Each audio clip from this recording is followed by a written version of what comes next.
Phone ಎಲ್ಲ jam sir. Phone ಹಿಡ್ಕೊಂಬಂದಿಲ್ಲ ಹೊರಟೋಗಿಲ್ಲ.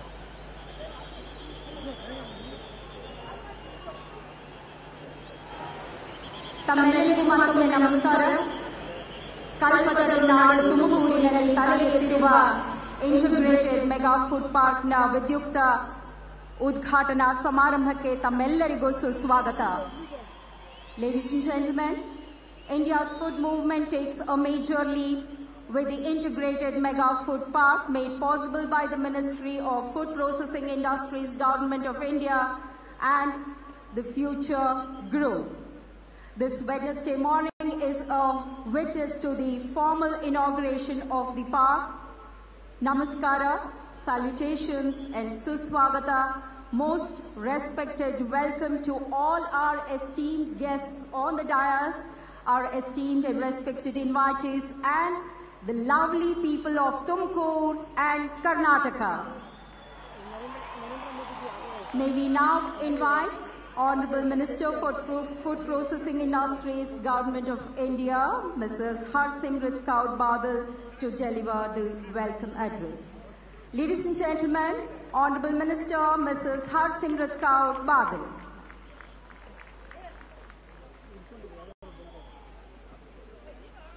Honorable Prime Minister of India, Shri Narendra Modi ji, Honorable Governor of Karnataka, Shri Vajubhai Rudabhai Walaji, Honorable Chief Minister of Karnataka, Shri Siddamaraiya Ramaiah ji, Union Minister of Chemical and Fertilizer, Shri Anant Kumar ji, Union Railway Minister, Shri Sadanand Gowda ji, Union Minister of State, Shri Siddeshwara ji, Member of Parliament, Shri Mutta Hanume Gowda ji, Minister of Law, Government of Karnataka, Shri T.B. Jayachandra ji, CEO of Future Group and India Park, Shri Kishore Bayani ji, and Secretary Ministry of Food Processing, Shri Siraj Hassan ji.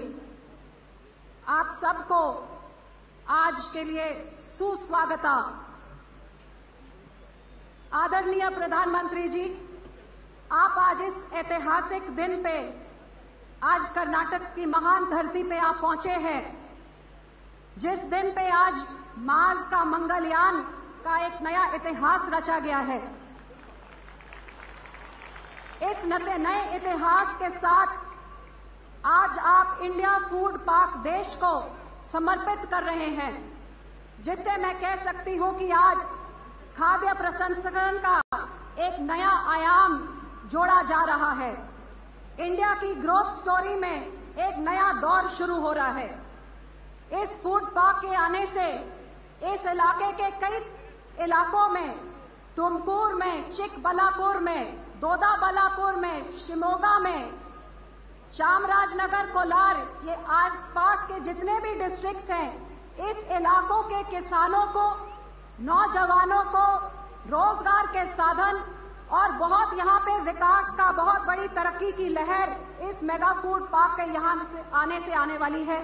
और मैं इसके लिए future group के CEO किशोर बयानी जी का धन्यवाद करती हूँ, जिनके विजन के कारण आज ये मेगा फूड पार्क यहाँ पे लगाया गया है।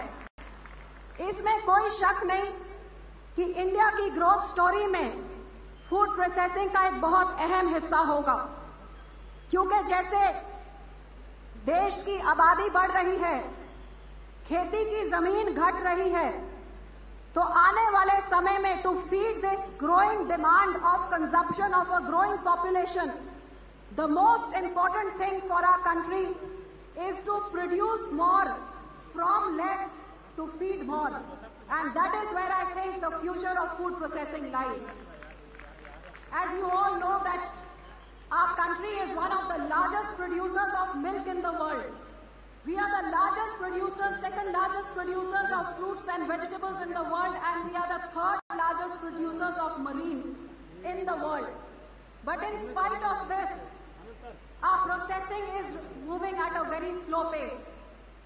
And I think that this is where the processing industry is needing the required thrust to ensure कि जैसे प्रोसेसिंग में तरक्की होगी, जैसे खाद्य प्रसंस्करण बढ़ेगा, तो एक तरफ किसान का भी भला होएगा और दूसरी तरफ देश में जो वेस्टेज होती है, जो सब्जियां, फल और खराब हो जाते हैं, नुकसान होती है, वो भी घटेगा। आज ऐसे उद्योग जितने भी लगेंगे, इन उद्योगों के प्रसंस्करण के प्रोसेसिंग के लिए उनको खाद्य की सब्जियों, फलों की जरूरत होगी। आसपास के किसानों के साथ तालमेल करके उन किसानों को जब बढ़िया टेक्नोलॉजी, बढ़िया सीड, बढ़िया तौर तरीके सिखाए जाएंगे तो किसान को अपनी जमीन में से बढ़िया उत्पादन और ज्यादा उत्पादन मिलेगा। उस करके किसान की आमदन बढ़ेगी और अच्छा और बढ़िया उत्पादन जब इस ऐसे यूनिट्स में प्रोसेस होगा तो फिर इन यूनिट्स की भी कामयाबी होगी। तो मैं समझती हूं कि इन आसपास के इलाकों में जहां किसानों का बहुत बड़ा फायदा होगा, वहां के नौजवानों को ऐसे यूनिट्स में रोजगार के साधन मिलेंगे। और सबसे बड़ा चैलेंज जो आज हमारे देश के सामने है कि फूड वेस्टेज को घटाया जाए। आज मैं कह सकती हूं कि फूड वेस्टेज को बचाने के लिए सबसे जरूरी है कि फूड को प्रोसेस किया जाए, क्योंकि हकीकत यह भी है कि हमारे देश में प्रोसेसिंग इतनी कम है कि सब्जियों, फल की तरफ देखा जाए तो केवल 10% से कम, और सब्जी और फल तो केवल 2% प्रोसेस होते हैं। तो जितनी प्रोसेसिंग बढ़ेगी उतना ही फूड का वेस्टेज घटेगा और उतनी ही लोगों के लिए यह प्रोसेस फूड जब बाजार में आएगा तो मैं समझती हूं कि इससे इन्फ्लेशन भी घटेगी, क्योंकि फूड की कमी होने के कारण कीमतें बढ़ती हैं। इन बढ़ती हुई कीमतों पे लगाम लगाने के लिए भी फूड प्रोसेसिंग जरूरी है, क्योंकि जब अवेलेबिलिटी बढ़ेगी तो फिर इन्फ्लेशन भी घटेगी। सो मैं आज इस मौके पे प्रधानमंत्री जी का शुक्राना करना चाहती हूं कि उनकी विजन का सदका आज हमारे देश में ऐसे के जैसे इंडिया फूड पार्क का आज वो देश को समर्पण करने के लिए, समर्पित करने के लिए आज प्रधानमंत्री जी इधर पहुंचे हैं। मुझे खुशी होती हुए बताते हुए कि मेरी मिनिस्ट्री के द्वारा ऐसे 4 और फूड पार्क इस साल उनका उद्घाटन, उनकी शुरुआत की जाएगी और 17 और मेगा फूड पार्क देश में बांटे जाएंगे। और मुझे पूरा विश्वास है आदरणीय प्रधानमंत्री जी की नेतृत्व पे ये हिंदुस्तान की हिस्ट्री में, हिंदुस्तान के भविष्य में एक फूड ग्रोथ के लिए, देश की ग्रोथ के लिए एक ऐसा फूड का ब्रिज बनाया जाएगा जो फार्म को फोक के साथ कनेक्ट करेगा, किसान के खेत को थाली के साथ कनेक्ट करेगा और ऐसा फूड का ग्रिड देश भर में बनेगा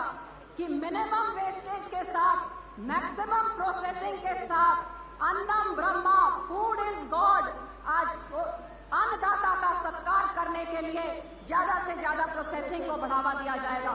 मैं आज सबका, खास तौर पे प्रधानमंत्री जी का, गवर्नर साहब का, मुख्यमंत्री साहब का और अपने सहयोगी मित्रों का सबका धन्यवाद करना चाहती हूं और मेरे दोस्तों, मित्रों जो सामने बैठे हैं, आप सबका यहां आने का शुक्राना करना चाहती हूं। वाहिगुरु जी का खालसा, वाहिगुरु जी की फतेह। जय हिंद।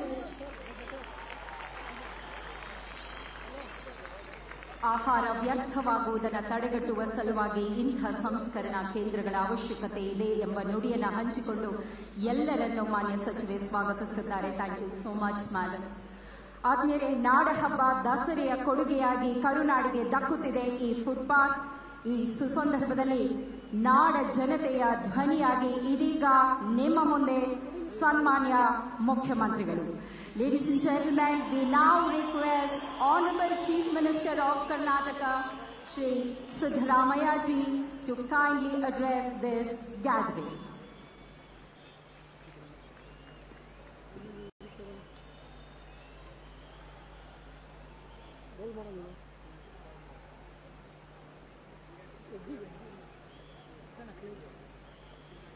ದೇಶದ ಪ್ರಧಾನಮಂತ್ರಿಗಳಾದಂಥ ಗೌರವಾನ್ವಿತ ನರೇಂದ್ರ ಮೋದಿಜಿಯವರೇ, ಕರ್ನಾಟಕದ ರಾಜ್ಯಪಾಲರಾದಂಥ ಗೌರವಾನ್ವಿತ ವಾಜುಭಾಯಿ ವಾಲ್ ಅವರೇ, ಕೇಂದ್ರದ ಸಚಿವರಾದಂಥ ಮಾನ್ಯ ಸದಾನಂದ ಗೌಡ ಅವರೇ, ಮಾನ್ಯ ಅನಂತ್ ಕುಮಾರ್ ಅವರೇ, ಶ್ರೀಮತಿ ಹರ್ಸಿಮ್ರತ್ ಕೌರ್ ಬಾದಲ್ ಅವರೇ,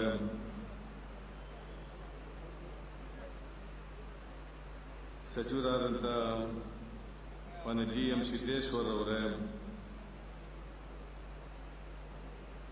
ನನ್ನ ಸಹೋದ್ಯೋಗಿಗಳಾದಂಥ ಶ್ರೀ ಟಿ ಜಯಚಂದ್ರ ಅವರೇ, ತುಮಕೂರು ಲೋಕಸಭಾ ಸದಸ್ಯರಾದಂಥ ಮುದ್ದನ್ಮೇಗೌಡರೇ,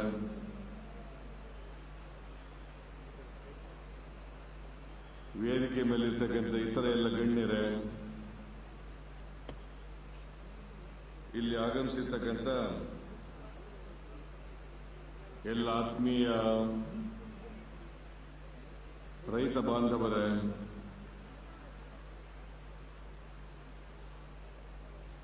ಜಿಲ್ಲೆಯ ಎಲ್ಲ ಶಾಸಕ ಬಂಧುಗಳೇ, ಪ್ರತಿಷ್ಠಿತ ಫ್ಯೂಚರ್ ಗ್ರೂಪ್ನ ಅಂಗಸಂಸ್ಥೆಯಾದಂಥ ಇಂಟಿಗ್ರೇಟೆಡ್ ಫುಡ್ ಪಾರ್ಕ್ನ ಪ್ರವರ್ತಕರೇ, ಮಾಧ್ಯಮ ಮಿತ್ರರೇ, ಮಹಿಳೆಯರೇ ಮತ್ತು ಮಹಿಳೆಯರೇ, ನಾನು ಮೊದಲಿಗೆ ಕರ್ನಾಟಕಕ್ಕೆ ದೇಶದ ಪ್ರಧಾನಮಂತ್ರಿಯಾದ ಮೇಲೆ ಸನ್ಮಾನ್ಯ ನರೇಂದ್ರ ಮೋದಿಜಿಯವರು ಪ್ರಥಮ ಬಾರಿಗೆ ಕರ್ನಾಟಕಕ್ಕೆ ಆಗಮಿಸ್ತಾ ಇದ್ದಾರೆ.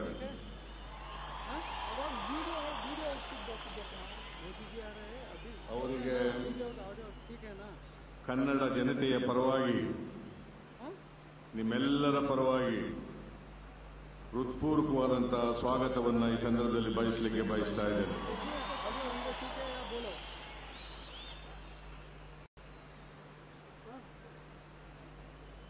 ಇದು ಒಂದು ಐತಿಹಾಸಿಕವಾದಂತಹ ಸಮಾರಂಭ. ಸುವರ್ಣಾಕ್ಷರಗಳಲ್ಲಿ ದಾಖಲಿಸಬೇಕಾದಂಥ ದಿನನೂ ಕೂಡ ಹೌದು. ಕರ್ನಾಟಕದ ಇತಿಹಾಸದಲ್ಲೇ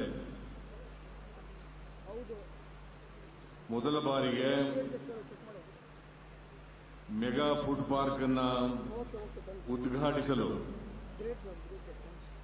ಪ್ರಧಾನಮಂತ್ರಿಗಳು ಇವತ್ತು ನಮ್ಮ ಜೊತೆಯಲ್ಲಿದ್ದಾರೆ.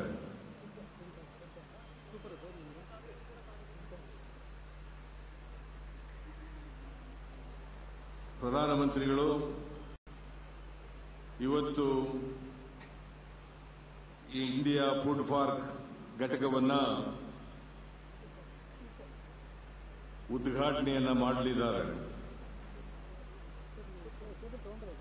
ಬಹುಶಃ ರಾಷ್ಟ್ರದಲ್ಲಿಯೇ ಇದು ಒಂದು ಪ್ರಪ್ರಥಮ ಇಂಡಿಯಾ ಫುಡ್ ಪಾರ್ಕ್ ಘಟಕ ಉದ್ಘಾಟನೆ ಆಗ್ತಾ ಅಂತಕ್ಕಂಥದ್ದು ತಮಗೆ ತಿಳಿಸಲಿಕ್ಕೆ ಬಯಸ್ತಾ ಇದ್ದೇನೆ. ನನಗೆ ಈ ಸಮಾರಂಭದಲ್ಲಿ ಭಾಗವಹಿಸಲಿಕ್ಕೆ ಅತೀವ ಸಂತೋಷ ಆಗ್ತಾ ಇದೆ.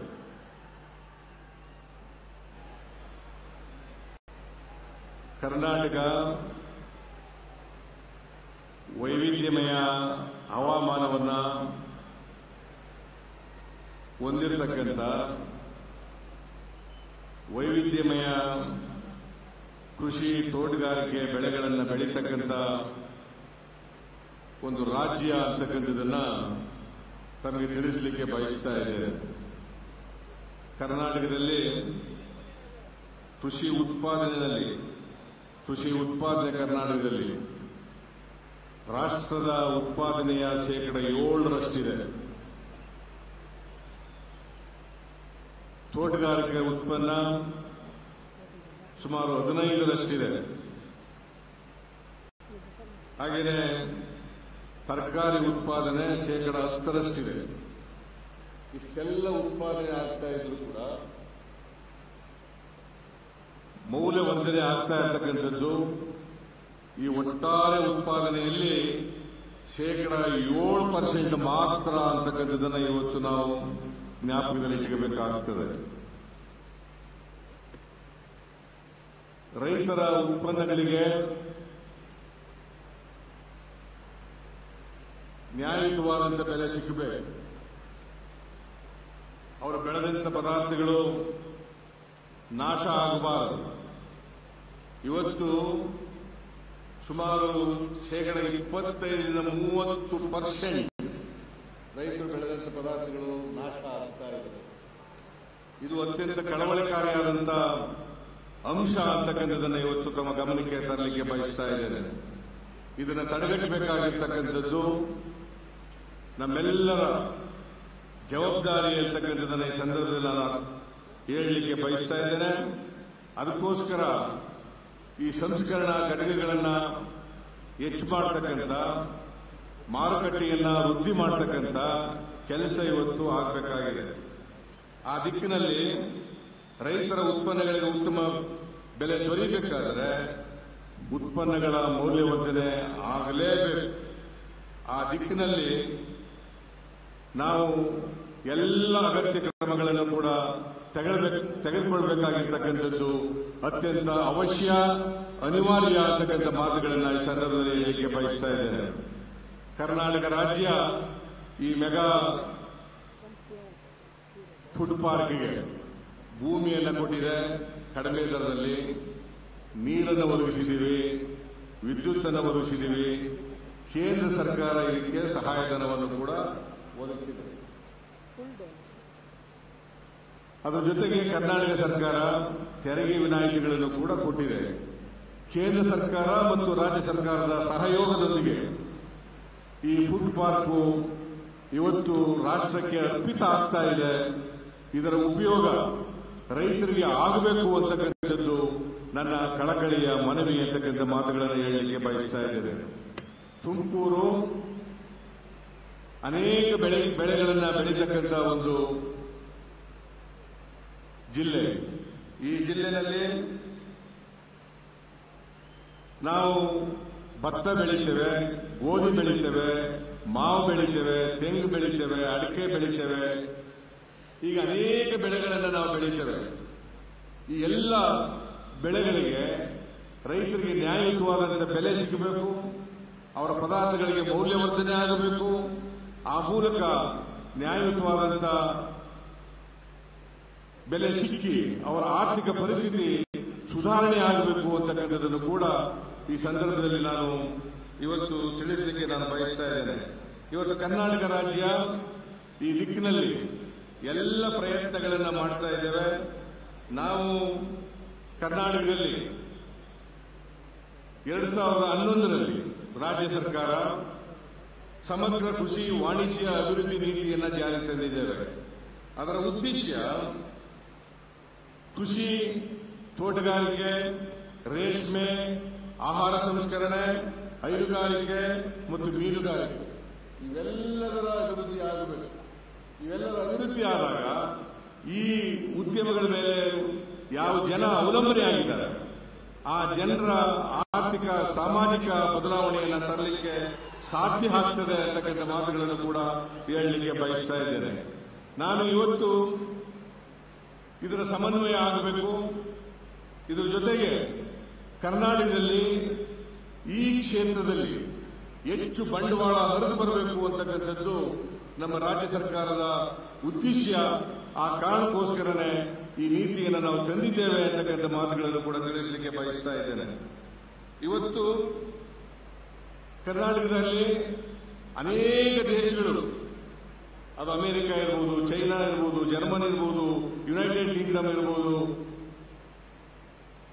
ಹೀಗೆ ಅನೇಕ ರಾಷ್ಟ್ರಗಳು ಕರ್ನಾಟಕದಲ್ಲಿ ಬಂಡವಾಳವನ್ನು ಹೂಡಿ ಕೈಗಾರಿಕೆಗಳನ್ನು ಸ್ಥಾಪನೆ ಮಾಡಿದ್ದಾರೆ ಅಂತಕ್ಕಂಥದ್ದನ್ನು ಕೂಡ ತಮ್ಮ ಗಮನಕ್ಕೆ ತರಲಿಕ್ಕೆ ಬಯಸ್ತಾ ಇದ್ದೇನೆ. ಇವತ್ತು ಕರ್ನಾಟಕ ಬಂಡವಾಳ ಹೂಡಿಕೆಗೆ ಅತ್ಯಂತ ಯೋಗ್ಯವಾದಂತ ರಾಜ್ಯ ಅಂತಕ್ಕಂಥದ್ದು ನಿಮಗೆಲ್ಲ ಗೊತ್ತಿದೆ. ಹಾಗಾಗಿನೇ ವಿದೇಶಿ ಬಂಡವಾಳ ಕರ್ನಾಟಕಕ್ಕೆ ಹೆಚ್ಚು ಹೆಚ್ಚು ಬರ್ತಾ ಇದೆ ಅಂತಕ್ಕಂಥದ್ದನ್ನು ಕೂಡ ತಾವೆಲ್ಲ ನೋಡಿದ್ದೀರಿ ಅಂತಕ್ಕಂಥ ಮಾತುಗಳನ್ನು ಈ ಸಂದರ್ಭದಲ್ಲಿ ತಿಳಿಸಲಿಕ್ಕೆ ಬಯಸ್ತೇನೆ. ಇದ್ರ ಜೊತೆಗೆ ಈ ಫುಡ್ ಪಾರ್ಕ್ನಲ್ಲಿ ಎಲ್ಲ ಮೂಲಭೂತ ಸೌಕರ್ಯಗಳನ್ನು ಕೂಡ ಒದಗಿಸಿಕೊಟ್ಟಿದ್ದಾರೆ. ನಾನು ಬಂದಾಗ ನೋಡಿದೆ, ಎಲ್ಲ ಮೂಲಭೂತ ಸೌಕರ್ಯಗಳನ್ನು ಒದಗಿಸಿಕೊಟ್ಟಿದ್ದಾರೆ. ಸುಮಾರು 110 ಎಕರೆನಲ್ಲಿ ಈ ಫುಡ್ ಪಾರ್ಕ್ ನಿರ್ಮಾಣ ಆಗಿದೆ. ಇದರಿಂದ ಸುಮಾರು 6,000 ಜನ ರೈತರಿಗೆ ನೇರವಾಗಿ ಉಪಯೋಗ ಆಗ್ತಕ್ಕಂಥದ್ದು, 25,000 ಜನ ರೈತರಿಗೆ ಪರೋಕ್ಷವಾಗಿ ಅನುಕೂಲ ಆಗ್ತಕ್ಕಂಥದ್ದು, ಒಟ್ಟಾರೆಯಾಗಿ ಸುಮಾರು 30,000 ಉದ್ಯೋಗಗಳು ಇಲ್ಲಿ ನಿರ್ಮಾಣ ಆಗ್ತವೆ ಅಂತಕ್ಕಂಥದ್ದನ್ನು ಕೂಡ ಈ ಸಂದರ್ಭದಲ್ಲಿ ನಾನು ಹೇಳಲಿಕ್ಕೆ ಬಯಸ್ತಾ ಇದ್ದೇನೆ. ಕರ್ನಾಟಕ ಪ್ರಗತಿಪರವಾದಂಥ ಕೃಷಿ ನೀತಿಯನ್ನ, ಪ್ರಗತಿಪರವಾದಂಥ ಕೈಗಾರಿಕೆ ನೀತಿಯನ್ನ ಹೊಂದಿರತಕ್ಕಂಥ ರಾಜ್ಯ. ಇವತ್ತು ಇನ್ನು ಕೆಲವೇ ದಿನಗಳಲ್ಲಿ ನಾವು ಹೊಸ ಕೈಗಾರಿಕೆ ನೀತಿಯನ್ನ ಘೋಷಣೆ ಮಾಡೋರಿದ್ದೇವೆ. ಈಗ ಹಳೆ ಕೈಗಾರಿಕೆ ನೀತಿ ಈಗ ಮುಗಿತಾ ಇದೆ. ಹೊಸ ಕೈಗಾರಿಕೆ ನೀತಿಯನ್ನು ನಾವು ಘೋಷಣೆ ಮಾಡ್ತಾ ಇದ್ದೀವಿ. ಹೊಸ ಕೈಗಾರಿಕೆ ನೀತಿಯಲ್ಲಿ ಯಾವುದೇ ಕೈಗಾರಿಕೆಗಳ ಪ್ರಸ್ತಾವ ವಿಳಂಬ ಆಗಬಾರದು, ಕೂಡಲೇ ಅದಕ್ಕೆ ಮಂಜೂರಾತಿ ದೊರಕಬೇಕು. ಎಲ್ಲ ಇಲಾಖೆಗಳಿಂದ ಕೂಡ ಅದಕ್ಕೆ ಮಂಜೂರಾತಿ ಸಿಕ್ಕಿ ಆದಷ್ಟು ಬೇಗ ಅದರ ಮಂಜೂರಾತಿ ಸಿಕ್ಕಿ ಕೈಗಾರಿಕೆಗಳು ಸ್ಥಾಪನೆ ಆಗಬೇಕು ಅಂತಕ್ಕಂಥದ್ದು ನಮ್ಮ ರಾಜ್ಯ ಸರ್ಕಾರದ ಉದ್ದೇಶ. ಆ ಕಾರಣಕ್ಕೋಸ್ಕರವಾಗಿ ನಾನು ಈ ಒಂದು ನೀತಿಯನ್ನು, ಹೊಸ ಕೈಗಾರಿಕೆ ನೀತಿಯನ್ನು ತರಲಿಕ್ಕೆ ಬಯಸ್ತಾ ಇದ್ದೇವೆ.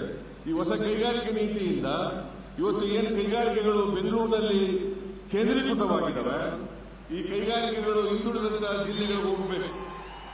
ಹಿಂದುಳಿದ ಜಿಲ್ಲೆಗಳಲ್ಲಿ ಕೂಡ ಅಭಿವೃದ್ಧಿ ಆಗಬೇಕು. ಆ ಭಾಗದ ಜನರಿಗೆ ಉದ್ಯೋಗ ದೊರಕಬೇಕು. ಆ ಭಾಗದ ಪ್ರದೇಶದಲ್ಲೂ ಕೂಡ ಸರ್ವಾಂಗೀಣವಾದಂತಹ ಅಭಿವೃದ್ಧಿ ಆಗಬೇಕು ಅಂತಕ್ಕಂಥ ಕಾರಣಕ್ಕೋಸ್ಕರನೇ ಈ ತರದ ಒಂದು ಕೈಗಾರಿಕೆ ನೀತಿಯನ್ನು ನಾವು ಮಾಡಿದ್ದೇವೆ ಅಂತಕ್ಕಂಥ ಮಾತುಗಳನ್ನು ಕೂಡ ಹೇಳಲಿಕ್ಕೆ ಬಯಸ್ತಾ ಇದ್ದೇನೆ.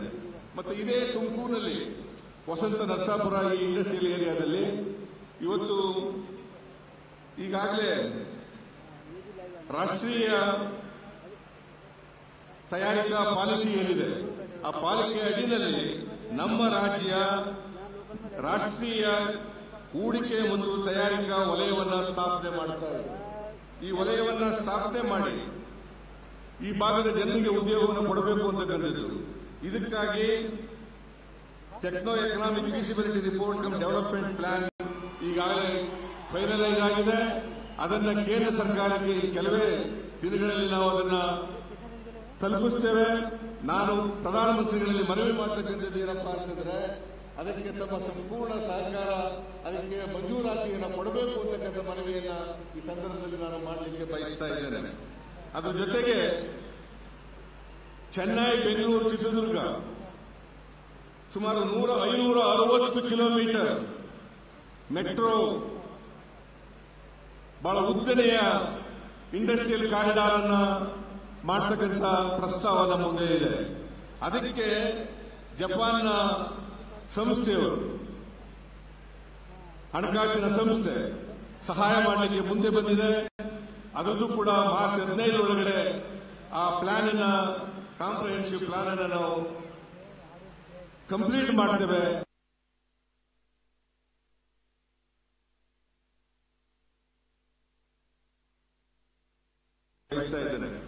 ಇದ್ರ ಜೊತೆಗೆ ಒಂದು ಮನವಿಯನ್ನ ಮಾನ್ಯ ಪ್ರಧಾನಮಂತ್ರಿಗಳಲ್ಲಿ ಮಾಡಲಿಕ್ಕೆ ನಾನು ಬಯಸ್ತಾ ಇದ್ದೇನೆ. ಇತ್ತೀಚೆಗೆ ಆಂಧ್ರ ಮತ್ತು ತೆಲಂಗಾಣ ವಿಭಜನೆ ಆದ ತೆಲಂಗಾಣಕ್ಕೆ ಮತ್ತು ಸೀಮಾಂಧ್ರಕ್ಕೆ ವಿಶೇಷವಾದಂತಹ ಸವಲತ್ತುಗಳನ್ನು ಕೊಡ್ತಕ್ಕಂಥ ಪ್ಯಾಕೇಜ್ ಅನ್ನ ಘೋಷಣೆ ಮಾಡಿದ್ದಾರೆ ಅಂತಕ್ಕಂಥ ಮಾತುಗಳನ್ನು ನಾನು ಕೇಳಿದ್ದೇನೆ.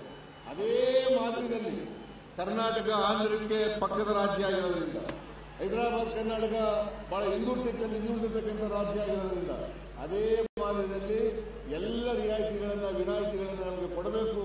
ಇಲ್ಲದೆ ಹೋದರೆ ಅನಾರೋಗ್ಯಕರವಾದಂಥ ಸ್ಪರ್ಧೆ ಕೈಗಾರಿಕೆ ಬೆಳವಣಿಗೆಯಲ್ಲಿ ಆಂಧ್ರಕ್ಕೆ, ನಮ್ಮ ರಾಜ್ಯಕ್ಕೆ ಆಗ್ತದೆ ಅಂತಕ್ಕಂಥ ಮನವಿಯನ್ನು ಕೂಡ ತಮ್ಮಲ್ಲಿ ಮಾಡಲಿಕ್ಕೆ ಬಯಸ್ತಾ ಇದ್ದೇನೆ. ಅದರಿಂದ ಅದನ್ನು ಮಾಡಬೇಕು ಅಂತಕ್ಕಂಥ ಮಾತುಗಳನ್ನು ಕೂಡ ಈ ಸಂದರ್ಭದಲ್ಲಿ ತಿಳಿಸಲಿಕ್ಕೆ ನಾನು ಬಯಸ್ತಾ ಇದ್ದೇನೆ. ಅದೇ ರೀತಿ ಇವತ್ತು ಕರ್ನಾಟಕ ಬರಗಾಲವನ್ನು ಎದುರಿಸ್ತಾ ಇದೆ. ಸುಮಾರು 7-8 ಜಿಲ್ಲೆಗಳಲ್ಲಿ ಬರಗಾಲ ಇದೆ. 7-8 ಜಿಲ್ಲೆಗಳಲ್ಲಿ ಬರಗಾಲ ಇದೆ. ಅದೇ ರೀತಿ ಹೆಚ್ಚು ಮಳೆಯಾಗಿ ಸುಮಾರು 8-9 ಜಿಲ್ಲೆಗಳು ಪ್ರವಾಹಕ್ಕೆ ಒಳಗಾಗಿದ್ದಾವೆ. ರೈತರು ಬಹಳ ಕಷ್ಟದಲ್ಲಿದ್ದಾರೆ, ಮನೆಗಳು ಬಿದ್ದೋಗಿದ್ದಾರೆ, ನೂರಾರು ಜನ ಸತ್ತಿದ್ದಾರೆ. ಅದಕ್ಕೋಸ್ಕರ ಕೇಂದ್ರ ಸರ್ಕಾರಕ್ಕೆ ಈಗಾಗಲೇ ನಾವು ಹೆಚ್ಚು ಆರ್ಥಿಕ ಸಹಾಯವನ್ನು ಕೇಳಿ ಮನವಿಯನ್ನು ಕೂಡ ಅರ್ಪಿಸಿದ್ದೇವೆ. ನಾನು ಪ್ರಧಾನಮಂತ್ರಿಗಳಲ್ಲಿ ಮನವಿ ಮಾಡತಕ್ಕಂಥದ್ದು, ಹೆಚ್ಚು ಆರ್ಥಿಕ ಸಹಾಯವನ್ನು ಕೊಡಬೇಕು. ಯಾರು ತೊಂದರೆಯಲ್ಲಿದ್ದಾರೆ ರೈತರು, ಅವರ ಸಹಕಾರಕ್ಕೆ ಕೇಂದ್ರ ಸರ್ಕಾರ ಬರಬೇಕು ಅಂತಕ್ಕಂಥ ಮಾತುಗಳನ್ನು ಕೂಡ ಈ ಸಂದರ್ಭದಲ್ಲಿ ನಾನು ತಿಳಿಸಲಿಕ್ಕೆ ಬಯಸ್ತಾ ಇದ್ದೇನೆ. ನಾನು ಹೆಚ್ಚು ಮಾತನಾಡಲಿಕ್ಕೆ ಹೋಗಲ್ಲ. ಕರ್ನಾಟಕ ಇವತ್ತು ಕೈಗಾರಿಕಾ ಬೆಳವಣಿಗೆಯಲ್ಲಿ, ಫುಡ್ ಪ್ರಾಸೆಸಿಂಗ್ನಲ್ಲಿ ನಾವು ಮುಂಚೂಣಿನಲ್ಲಿದ್ದೇವೆ. ಇದನ್ನು ಇನ್ನು ಮುಂದಕ್ಕೆ ತಗೊಂಡು ಹೋಗಬೇಕಾದ್ರೆ ಕೇಂದ್ರ ಸರ್ಕಾರದ ಎಲ್ಲ ಸಹಕಾರಗಳು ಕೂಡ, ಸಹಾಯಗಳು ಕೂಡ ಬೇಕಾಗ್ತವೆ ಅಂತಕ್ಕಂಥ ಮಾತುಗಳನ್ನು ಹೇಳಿ ಇವತ್ತು ನಾನು ಕೊನೆಯಲ್ಲಿ ಇಂಥ ಒಂದು ಅತ್ಯುತ್ತಮ ಯೋಜನೆಯನ್ನ ಕಾರ್ಯಗತಗೊಳಿಸಿರ್ತಕ್ಕಂಥ ಫ್ಯೂಚರ್ ಗ್ರೂಪ್ನ ಇಂಟಿಗ್ರೇಟೆಡ್ ಫುಡ್ ಪಾರ್ಕ್ನ ಪ್ರವರ್ತಕರಿಗೆ ವಂದನೆಗಳನ್ನು ಸಲ್ಲಿಸಿ, ಮಾನ್ಯ ಪ್ರಧಾನಮಂತ್ರಿಯವರು ನಮ್ಮ ರಾಜ್ಯಕ್ಕೆ ಬಂದು ಮೊದಲನೇ ಬಾರಿಗೆ ಈ ಫುಡ್ ಪಾರ್ಕ್ ಅನ್ನು ಉದ್ಘಾಟನೆ ಮಾಡಿದ್ದಾರೆ. ಅವರು ಕೂಡ ರಾಜ್ಯದ ಜನತೆಯಿಂದ ವಂದನೆಗಳನ್ನು ಸಲ್ಲಿಸಿ ನಿಮಗೆಲ್ಲ ನಮಸ್ಕಾರ ಮಾಡಿ ನಾನು ಮಾತು ಮುಗಿಸ್ತೇನೆ. ಜೈ ಹಿಂದ್, ಜೈ Karnataka. Karnataka challenges and opportunities presented in a nutshell by the Honorable Chief Minister of Karnataka, Shri Siddaramaiah ji. Thank you so much, sir. ಆತ್ಮೀಯರೇ, ಎಲ್ಲರ ನಿರೀಕ್ಷೆಯ ಆ ಅಮೃತ ಘಳಿಗೆ ಇದೀಗ ಬಂದಿದೆ. May we very humbly request Honorable Prime Minister of India, Shri Narendra Modi ji, to kindly unveil the official plaque which marks the formal inauguration of India Food Park, Integrated Mega Food Park.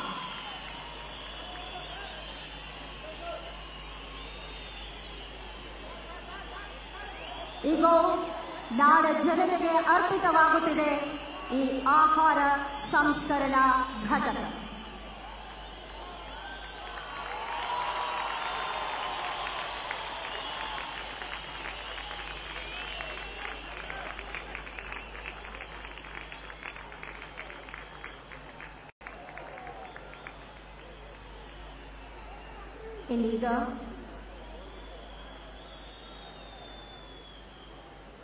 Iniga, may we very humbly request Honorable Prime Minister of India, Shri Narendra Modi ji, to kindly address this gathering.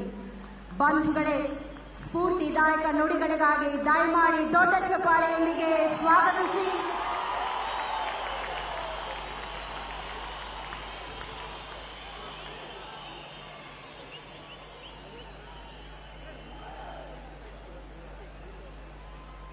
मंच पर विराजमान कर्नाटक के आदरणीय राज्यपाल महोदय श्रीमान वजुभाई वाला जी, कर्नाटक के मुख्यमंत्री श्रीमान सिद्धारामैया जी, आज का अवसर जिनके डिपार्टमेंट से जुड़ा हुआ है, वैसे केंद्र के हमारे साथी मंत्री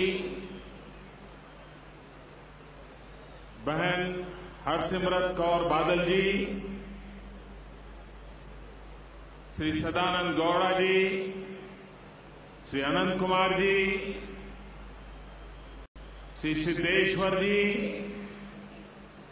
मंच पर विराजमान सभी वरिष्ठ महानुभाव और विशाल संख्या में पधारे हुए मेरे किसान भाइयों और बहनों,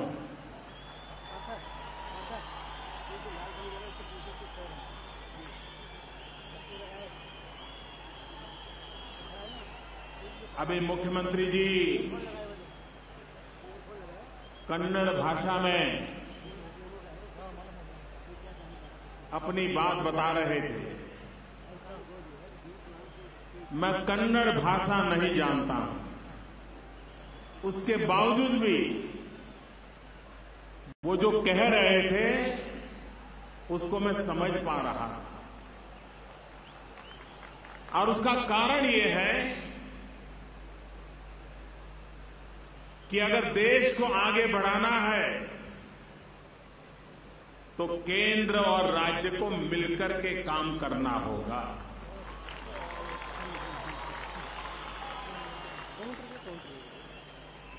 राज्य की भावनाओं को केंद्र ने समझना होगा और केंद्र की योजनाओं को राज्य और केंद्र ने मिलकर के ही पार करना होगा। आज ये जो फूड पार्क हम दे रहे हैं, इसमें राज्य सरकार, केंद्र सरकार और प्राइवेट पार्टी तीनों की भागीदारी है। तीनों ने मिलकर के इस काम को आगे बढ़ाया। देश को भी आगे बढ़ाने के लिए दिल्ली में बैठी हुई इस नई सरकार का संकल्प है, अगर देश को आगे ले जाना है तो राज्यों को आगे ले जाना होगा। राज्य मजबूत होंगे तो देश मजबूत होगा। राज्य विकास करेंगे तो देश विकास करेगा। राज्य प्रगति करेंगे तो देश प्रगति करेगा। पहले के समय में या तो राज्य और केंद्र प्रतिस्पर्धा में लगे थे या तो राजनीतिक कारणों से विरोध में जुटे हुए थे। कुछ राज्यों को तो दुश्मनी के व्यवहार का अनुभव होता था। देश ऐसे नहीं चल सकता। अगर देश चलाना है तो केंद्र और राज्य को एक टीम बनकर के काम करना होगा। प्रधानमंत्री और मुख्यमंत्रियों को वो किसी भी दल के क्यों ना हो, दल कोई भी क्यों ना हो, देश तो एक है।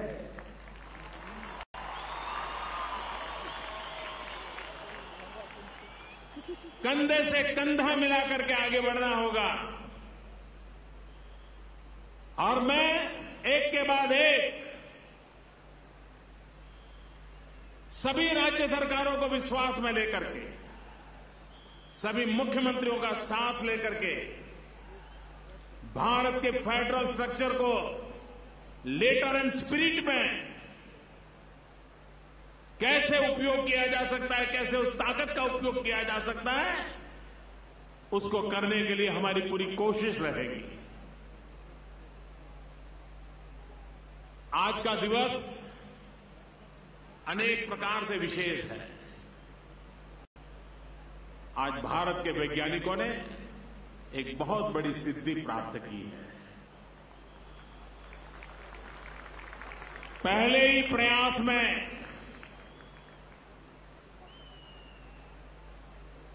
मंगल के ऑर्बिट में स्थान पाने वाला हिंदुस्तान पहला देश बन गया है।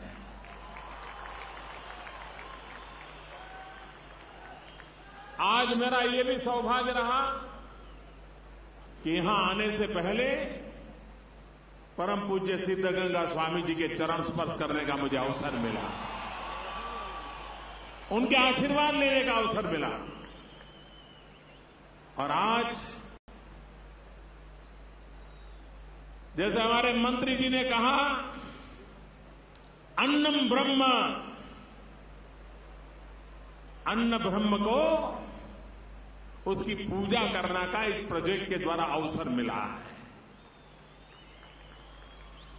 हम सुनते आए हैं भारत कृषि प्रधान देश है, लेकिन देश के किसानों का हाल क्या है? किसान देश का पेट भरता है और किसान की ताकत है दुनिया के भी कई हिस्सों का पेट भर सकता है, लेकिन किसान की जेब नहीं भरती है। वो हमारा तो पेट भरे, लेकिन अगर उसकी जेब नहीं भरती है तो हमारा किसान जाएगा कहां? और वो तब होगा जब हम कृषि को वैज्ञानिक तरीके की ओर ले जाएंगे, हम हमारी उत्पादन क्षमता को बढ़ाएंगे, हम हमारे कृषि उत्पादन को रख रखाव की अच्छी व्यवस्था करेंगे, हम वैल्यू एडिशन करेंगे, किसान को रख रखाव के भाव में वेयर हाउसिंग नहीं है, कोल्ड स्टोरेज नहीं है, इंफ्रास्ट्रक्चर नहीं है, अपना फल फूल पैदा कर करके गांव से बाजार ले जाने के लिए अच्छे रास्ते नहीं है, तो किसान कितनी भी मेहनत करेगा वो आर्थिक रूप से संपन्न नहीं हो सकता। और इतने समय की मांग है कि हमारा किसान जो उत्पादन करता है उसको सही मार्केट मिले, सही दाम मिले, रख रखाव की व्यवस्था मिले, वैल्यू एडिशन के लिए प्रोसेसिंग हो। और अगर ये किया जाएगा तो भारत का गांव समृद्ध होगा, भारत का गरीब समृद्ध होगा। अगर हिंदुस्तान की इकोनॉमी को आगे बढ़ाना है तो गांव के इंसान की खरीद शक्ति को बढ़ाना पड़ेगा, उसके परचेजिंग पावर को बढ़ाना पड़ेगा। अगर गांव के व्यक्ति का परचेजिंग पावर बढ़ता है तो शहर की इकोनॉमी भी तेज गति से आगे बढ़ने लग जाती है। और गांव के व्यक्ति का परचेजिंग पावर तब बढ़ता है जब कृषि क्षेत्र में हमारी ताकत बढ़े। और इसलिए राज्य का, केंद्र का मिलकर के प्रयास रहना चाहिए कि हम कृषि क्षेत्र को किस प्रकार से आधुनिक बनाएं, वैज्ञानिक बनाएं। फूड प्रोसेसिंग ये हमारे देश के लिए नई चीज नहीं है। सदियों से हमारे पूर्वज अपने अपने तरीके से व्यक्तिगत उपयोग के लिए इन चीजों को करते आए थे। आप देखिए, बिहार का कोई व्यक्ति कहीं भ्रमण के लिए जाता है, महीने भर के लिए जाना है, तो अपने साथ सत्तू बना करके ले जाता है और वो महीनों तक वो सत्तू खाने में काम आ जाता है। यही तो ये फूड प्रोसेसिंग है और क्या है। हमारे पूर्वज हैं जो किसी जमाने में गन्ने के रस से गुड़ बनाते थे और वो भी जमीन पर बना देते थे, वो भी तो फूड प्रोसेसिंग था। एक जमाना था सामुद्रिक मार्ग में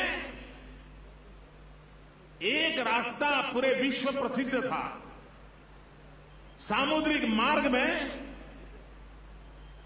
सी रूट में एक स्पाइस ट्रेड रूट सदियों से जाना जाता था। आज तो कई प्रकार के ट्रेड रूट की समुद्र से चर्चा होती है और वो स्पाइसिस का सामुद्रिक जो ट्रेड रूट था, हमारे देश के किसान जो मसाला पैदा करते थे वो पूरे विश्व के बाजार में जाता था।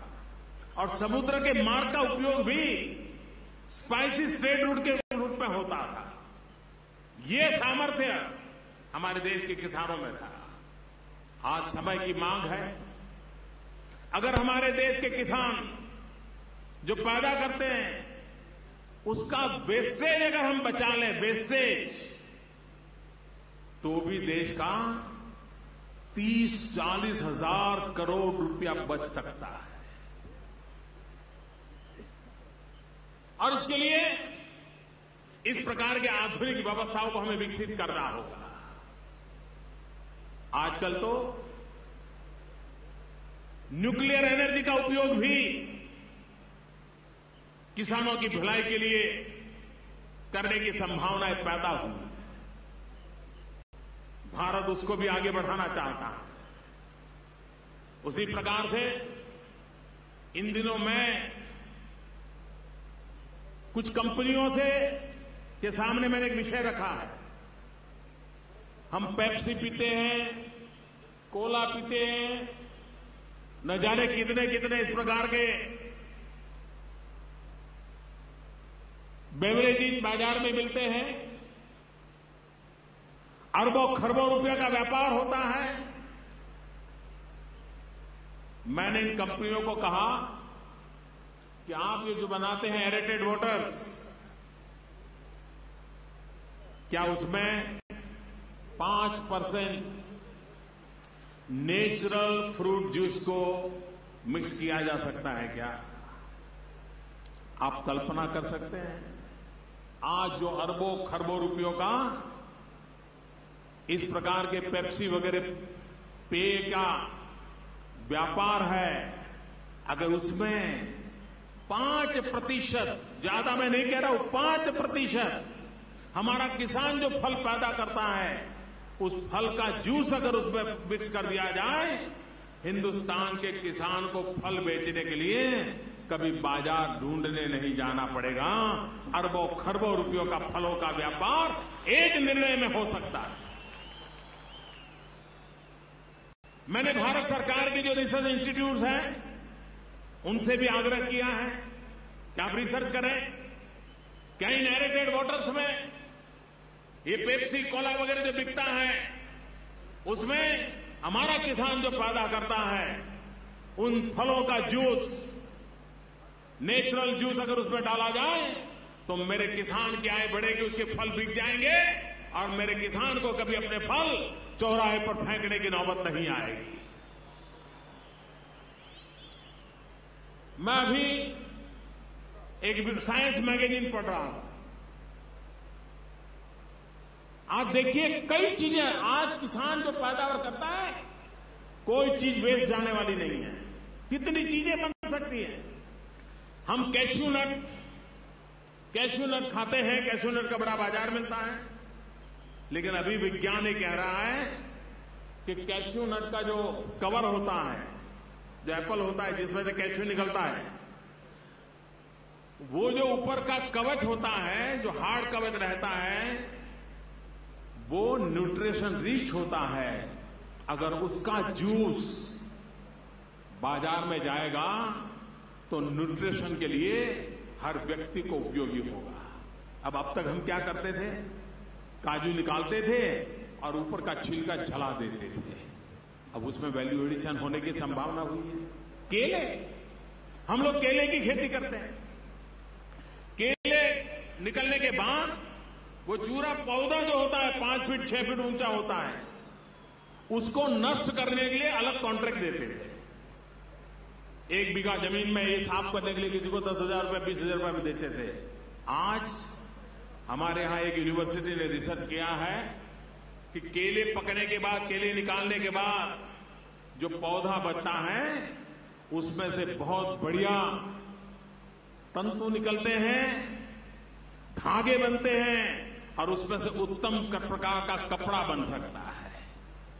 केले के वेस्ट में से कपड़ों का निर्माण होने की संभावना पैदा हुई है। यानी मूल्य वृद्धि, प्रोसेसिंग, हम सदियों से इन चीजों से परिचित हैं और हम करते आए हैं। हम दूध में से घी बनाते हैं। दूध 2 दिन भी टिकता नहीं है, लेकिन घी महीनों तक टिकता है। कौन सी टेक्नोलॉजी? सहज परिवार का ज्ञान है जो फूड प्रोसेसिंग प्रक्रिया को करता है, दूध में से घी बनाता है और महीनों तक इस घी का उपयोग करता है। घी पर खराब नहीं होने देता है।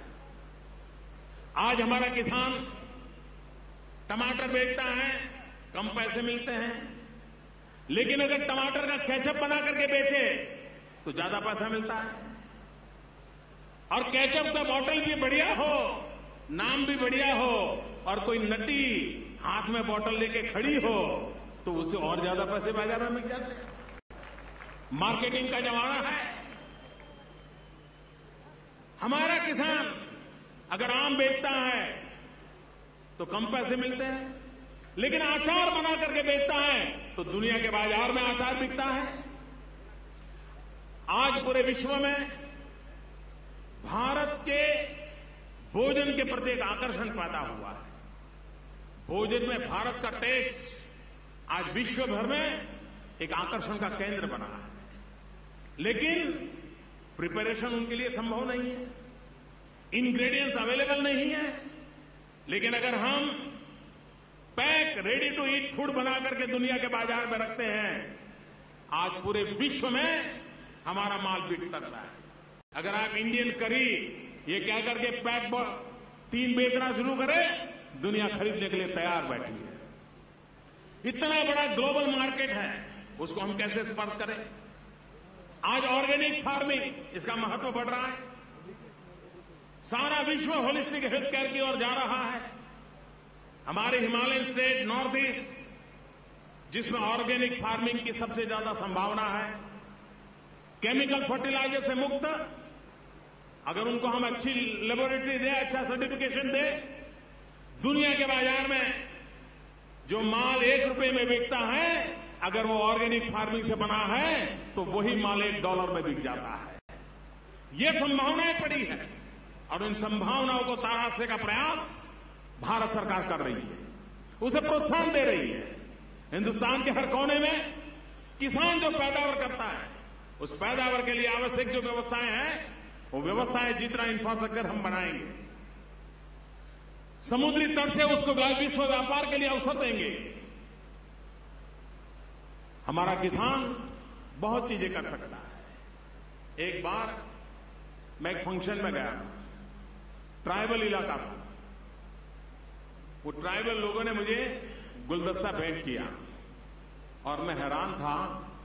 गुलदस्ते में जो फूल थे, हर फूल पर मेरी तस्वीर लगी थी। मेरे लिए वो पहली घटना थी। मैंने कहा भाई ये क्या है। आदिवासी लोग थे, ट्राइबल लोग थे। उन्होंने कहा हम लेजर टेक्नोलॉजी से फूल पर फोटो प्रिंट करते हैं और ये फूल बाजार में बेचते हैं। जो फूल हमारा $2 में नहीं बिकता था, वो फूल आज हमारा $200 में बिकता है। अब देखिए टेक्नोलॉजी, गांव गरीब के दूर सदार जंगल में रहने वाला आदिवासी भी किस प्रकार से वैल्यू एडिशन किया जा सके वो कर रहा है।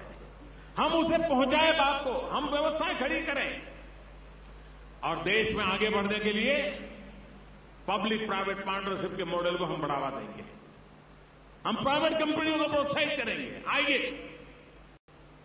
हमारे किसानों की जो पैदावार है उसमें मूल्य वृद्धि कैसे हो, किसान को अधिक से अधिक लाभ कैसे मिले, किसान जो पैदा करता है उसका वेस्टेज में से हम बचे, किसान जो मेहनत करता है वो अन्न गरीब के पेट में जाए, गरीब के आशीर्वाद मिले, उन बातों पर हम बल दे रहे हैं।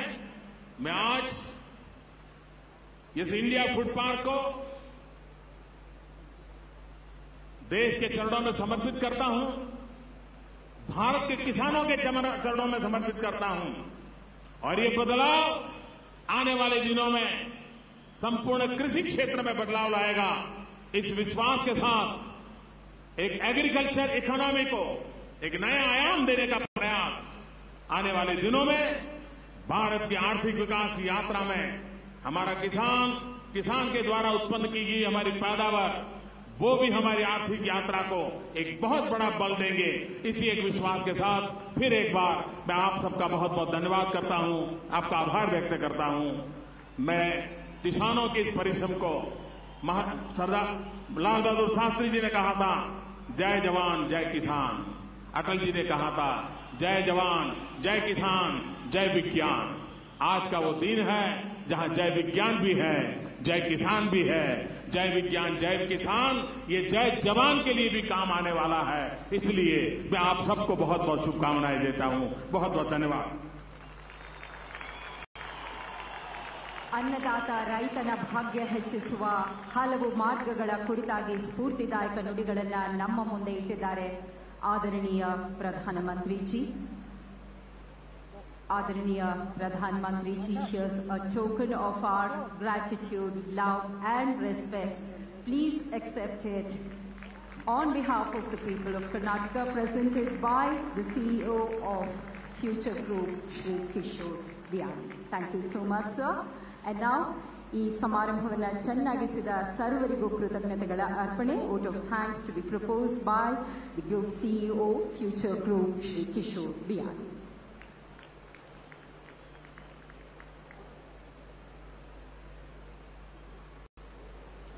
नमस्ते, मेरा नाम किशोर बिहानी करता फ्यूचर ग्रुप। मुझे आज की समारोह के लिए धन्यवाद आभार व्यक्त करने का सौभाग्य प्राप्त हुआ है। सबसे पहले हमारे प्रिय आदरणीय honourable prime minister of India Shri Narendra Modi ji का मैं तहे दिल से सारे फूड इंडस्ट्री की तरफ से धन्यवाद देना चाहता हूं। उन्होंने इस प्रोजेक्ट को आशीर्वाद देकर इस फूड इंडस्ट्री को, जिसपे 60% पॉपुलेशन इंडिया की रोजी रोटी के लिए डिपेंड है, उनको मार्गदर्शन दिया है आज और दिशा दी है। His excellency governor of Karnataka Shri Vajubhai Rudrabhai Vala का भी मैं अभिनंदन करता हूं। हमारे chief minister of Karnataka Siddaramaiah ji, उनका धन्यवाद कि उनके गवर्नमेंट की सहयोग और उनके ब्लेसिंग से हमें ये प्रोजेक्ट ये स्टेज तक ले आए हैं। Shrimati Harsimrat Kaur, minister of food processing industry, इन्होंने हमारे पहले मीटिंग में ही इस प्रोजेक्ट को पूरी तरह समझा और ये पूरी तरह समझ के इस प्रोजेक्ट को सपोर्ट दिया। हम आपकी गाइडेंस और भी आगे लेना चाहते रहेंगे।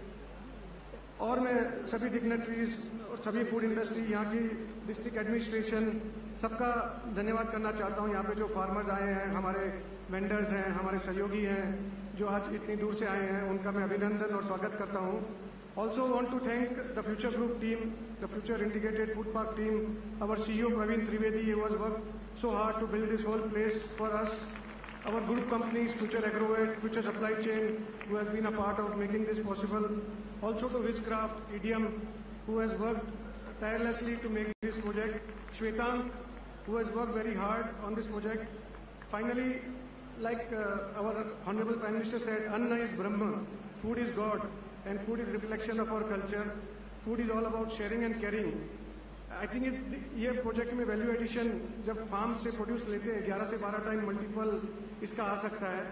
और हम ये सप्लाई चेन इसकी एक जगह होने के कारण 13 से 15% रिडक्शन प्राइसेस की हो सकती है। इससे कंज्यूमर को फायदा होगा, फार्मर्स को फायदा होगा। 10,000 लोग हमारे यहाँ इस पार्क में जुड़ेंगे, 1 लाख फार्मर साथ जुड़ेंगे। तो मैं समझता हूँ इंडिया सालों पहले इंडिया सोने की चिड़िया कहलाती थी। फ्यूचर ग्रुप का ये मानना है कि हमें विश्वास है कि प्रधानमंत्री जी ये टाइटल इंडिया में हमें फिर से वापस ला के देंगे। इंडिया फिर से सोने की चिड़िया कहलाएगी। और ये कहते हुए मैं सभी का अभिनंदन और धन्यवाद करता हूँ। Thank you.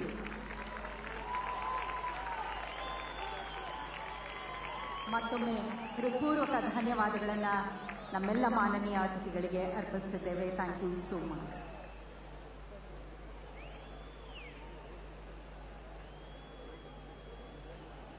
Ladies and gentlemen, we request you to kindly be seated.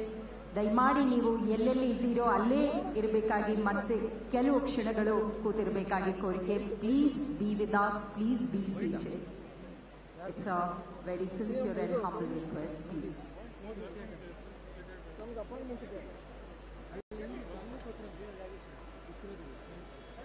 Also, ladies and gentlemen, please note that once our esteemed guests leave this place,